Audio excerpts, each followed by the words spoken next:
झटपट सांबार बनवण्यासाठी आपण मसूर डाळ आणि तूर डाळ ही छान स्वच्छ धुवून घेतली आहे आणि एका मोठ्या कुकरमध्ये आपण याला शिजत घालायचं आहे। त्यात मी भाज्या ॲड करत आहे, जसं दुधी भोपळा आहे, लाल भोपळा आहे, शेवग्याची शेंग, बटाटा, टमॅटो, वांग।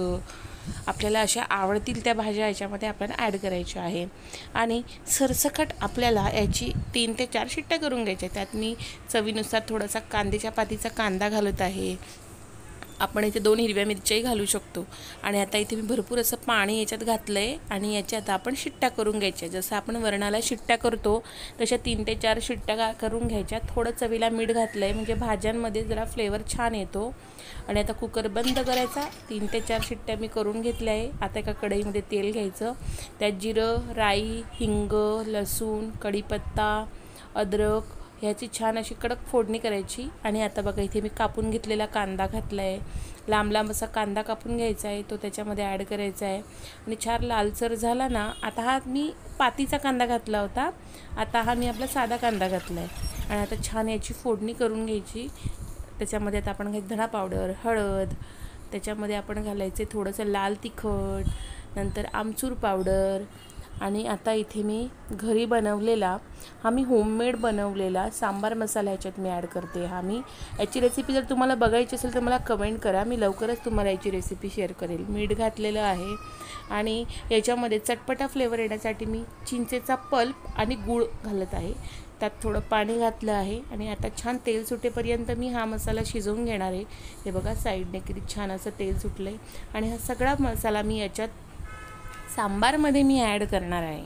आता हे बघा छान रवीने असं छान फेटून घ्यायचं आहे। आपल्याकडे जर बीटर असेल तर बीटर मारून आपण प्लेन जरी केलं तरी चालतं, पण आमच्याकडे भाज्यांची पीसेस असे खायला आवडतात म्हणून मी हे पूर्णपणे याला मी असं स्मॅश नाही करत आहे, जस्ट वरच्यावर मी असं केलं नाही। आता सगळा मसाला मी याच्यात ॲड करते आणि आता हे एकजीव करायचं आहे आणि आपल्याला आपल्या चवीनुसार आपण याच्यात मीठ टाकायचं आहे।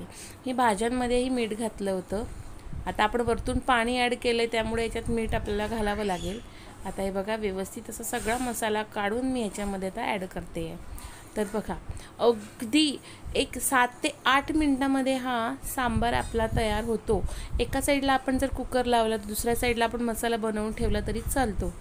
तर अगदी 7 ते 8 मिनटात मी मॉर्निंगला 7:30 वाजता हा अगदी टिफिनच्या टायमाला बनवलेला हा एवढा मोठा सांबार आहे। ते जवळजवळ 15 ते 20 लोक हे आरामात एवढा सांबार खातात। तर तुम्हाला ही रेसिपी जर आवडली असेल तर माझ्या चॅनलला लाईक करा, कमेंट करा, शेअर करा आणि सबस्क्राईब करायला विसरू नका। वरतून मी फ्लेवरसाठी मस्त लाल सुक्या मिरच्या आणि त्याचा एक छान तडका बनवला आहे। तडक्याने जरासा फ्लेवर छान येतो आणि आता भरपूर अशी कोथिंबीर वरतून भुरभुरवायची आहे। तयार आहे आपला साऊथ इंडियन सांबार। नक्की करून बघा आणि आवडलं असेल तर शेअर करा, लाईक करा, कमेंट करा, शेअर करा आणि सबस्क्राईब करायला अजिबात विसरू नका आणि हो बेल प्रेस करायलाही विसरू नका, जेणेकरून माझी प्रत्येक नवीन व्हिडिओ आली की तुमच्यापर्यंत घंटी वाजेल, टिंग टिंग। तर नक्की करून बघा आणि हो तुम्हाला कोणती रेसिपी अजून बघायची असेल तर ते सुद्धा मला कमेंट करा, मी लवकरच रेसिपी बनवण्याचा प्रयत्न करेल। पुन्हा भेटू नवीन रेसिपी।